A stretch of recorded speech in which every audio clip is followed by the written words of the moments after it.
आज हम बात करते हैं एक टॉपिक बहुत चर्चा में, बहुत विवादित है। इस बिल को पास भी नहीं किया है अभी पार्लियामेंट में। तो उस बिल का नाम है वुमेन रिजर्वेशन एक्ट। आखिरकार ये मुद्दा क्या है?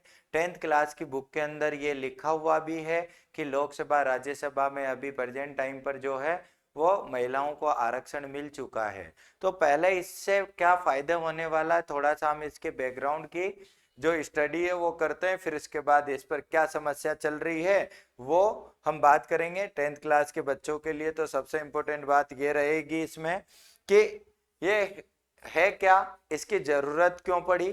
तो पहले हम बात करते हैं कि महिलाओं का पॉलिटिक्स में रिप्रेजेंटेशन कैसा है, और उस समस्या का सॉल्यूशन ही रिजर्वेशन है। कि महिलाओं का पॉलिटिक्स में पार्टिसिपेशन बहुत कम होने की वजह से भी हमारी सरकार चाहती है कि महिलाओं का जो है वो पॉलिटिक्स में पार्टिसिपेशन बढ़े, महिलाओं का जो है वुमेन एम्पावरमेंट बढ़े, या महिलाएं खुद के डिसीजन ले पाए, खुद के लिए पॉलिसीज प्रोग्राम बना पाए। तो ऐसे मुद्दों पर जो बातचीत होगी, तो इसलिए भी इस कानून को लागू किया था। तो मैं अगर बात करूं कि इंडिया की बात करें, तो इंडिया का वुमेन्स का जो पॉलिटिकल पार्टिसिपेशन वो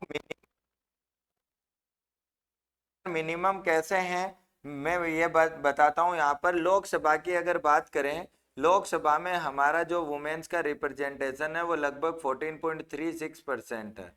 ये 2019 का डेटा है। स्टेट असेंबली की बात करें अगर हम, तो स्टेट असेंबली में तो इतना कम है कि हमारे यहाँ पर लेस देन 5% है। और अगर हम आगे इसकी बात करें, तो अगर हम कुछ कंट्रीज में मैक्सिमम की बात करें, तो मैक्सिमम जो है जिनको हम कहते हैं नॉर्डिक कंट्रीज, या जिसको कहते हैं लेटिन अमेरिका, या स्कैंडिनेवियन कंट्रीज, इन कंट्रीज में महिलाओं का पार्टिसिपेशन इतना ज़्यादा है कि ग्लोबल एवरेज से भी अबव। अगर हम बात करें ग्लोबल एवरेज की, ग्लोबल एवरेज जो है वो है महिलाओं का लगभग 24% पॉलिटिक्स में।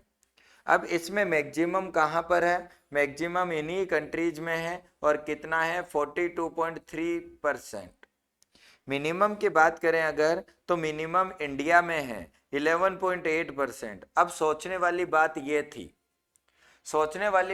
थी कि वुमेन्स का पॉलिटिक्स में पार्टिसिपेशन जो है वो मिनिमम है इंडिया में, मैक्सिमम स्कैंडिनेवियन कंट्रीज और नॉर्डिक कंट्रीज में, वहां तो महिलाएं खुश है। अब हम क्या कर सकते हैं ऐसा कि हमारे भी महिलाएं हैं जो पॉलिटिक्स में पार्टिसिपेट कर सके, इनका जो प्रपोर्शन है वो पॉलिटिक्स में बढ़ सके।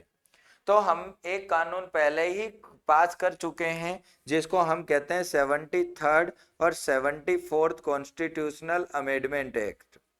कॉन्स्टिट्यूशनल अमेंडमेंट एक्ट 1992 ये पहले ही पास हो चुका है, और ये कह दिया है कि महिलाओं को 1/3 रिजर्वेशन कंपलसरी होगा, 1/3 रिजर्वेशन फॉर वुमेन्स। और ये कानून जो रिजर्वेशन था पहली बार कहाँ दिया था? पंचायतों में दिया था। और ये जो है पंचायती राज में और म्युनिसिपैलिटीज में, मतलब नगर पालिका और जो गांव है उन उनके अंदर हमने ये जो है अधिकार दिए थे। अब इस अधिकार से आगे लोगों की डिमांड बढ़ने लगी कि आखिरकार हमें महिलाओं को आरक्षण देना चाहिए, किसमें? लोकसभा में और स्टेट असेंबली में भी।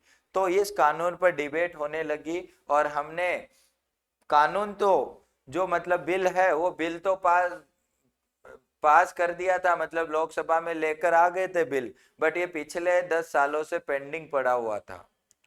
और ये कहा जा रहा था कि 2023 में इस कानून को पास कर दिया है। पास तो कर दिया है, बट इसको इम्प्लीमेंट करने की डेट नहीं आई थी। इम्प्लीमेंट करने की डेट पर ही विवाद है। इम्प्लीमेंट करने की डेट पर ही विवाद है। देखिए, पास होना और जब तक राष्ट्रपति उस पर साइन नहीं करता तब तक वो इम्प्लीमेंट नहीं होता है। और ये जो है अभी तो बिल है 106 जो है कॉन्स्टिट्यूशनल अमेंडमेंट एक्ट, उतना बात कही हुई है।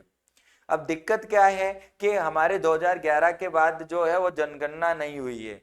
2011 के बाद हमारे यहाँ पर जो पॉपुलेशन है उसके डेटा नहीं आए हैं अभी। और जब पॉपुलेशन और जब परिसीमन होगा, क्या होगा? परिसीमन होगा। परिसीमन जिसको कहेंगे डिलिमिटेशंस।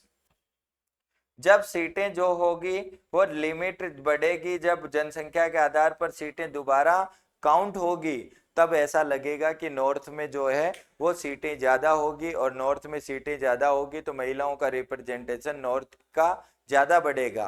तो जितने भी साउथ के स्टेट है, जितने भी कांग्रेस के जो लीडर्स हैं, उन सब ने इसका विरोध किया और इसको अभी वापस पेंडिंग कर दिया है।